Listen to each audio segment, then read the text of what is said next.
Iti Damdamag Cordillera, Abra Electric Cooperative, agi pangato iti Singir, iti babayadan iti kuryente, ita a bulan. Ganyaman ng kalusugan program ti PhilHealth, mabalin ang ma-access iti 5 health centers iti Baguio City. Daytaken da dumapay iti report ni Anjel Kim Pengosro. Iti Abra, impakaamo ti Abra Electric Cooperative kadagiti member consumers da at ibil ti kuryente ita bulan ket ngumato gapo iti epekto ti tensyon iti Middle East. Inlawlawag ti General Manager ti ABRECO at ipanagnato ket gapo iti panagnato ti presyo dagiti uging amar aramat tapno maka-generate iti electric supply.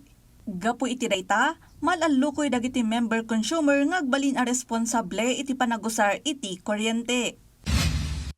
Kabetan na, may sa high-powered firearm tinabaligi ang na-recover dagiti soldado, kabayatan ti intelligence operation ngayon sayang katda iti Villaviciosa, Abra. Nagresulta ti operasyon iti panaka-recover ti may nga M14 rifle nga daan iti magazine, ang mapapati nga da iti ikot dagiti communist terrorist group. Tina-recover apaltog kat na iturong iti 77 Infantry Brigade Headquarters sa Jayvintar, Ilocos Norte para iti umno a dokumentasyon ken disposisyon.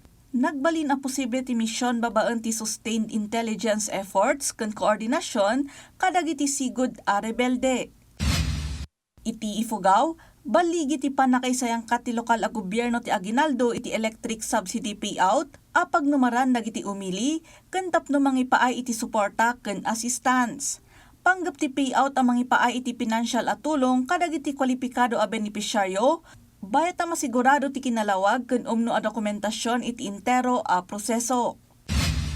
Iti Baguio City, panggap ti Philippine Health Insurance Corps yaman ng kalusugan program ken ti guaranteed and accessible medications for outpatient treatment ang maparang IT healthcare services kadagiti residente. 5 district health center ti mangipatungpal iti yakap ken gamot, ang mangijaya iti konsultasyon, cancer screening, laboratory services ken free access iti basic medicines. Pakairamanan ti 5 district health centers ti Aurora Hill Super Health Center, Atab District Health Center, City Camp District Health Center, Irisan District Health Center ken Engineers Hill District Health Center. Tultulungan ti yakap dagiti pamilya ang makagunod kadagiti konsultasyon, napili a serbisyo ti laboratorio, screening, ken panangiwanwan iti primary care level. Bayat apapigsaan ti gamot ti panagtultuloy ti panangagas, babaan ti panangpasaya at iti panakagunod kadagiti nasken nga agas. Anjel Kim Pengosro para iti Pambansang TV, iti Baro, a Pilipinas.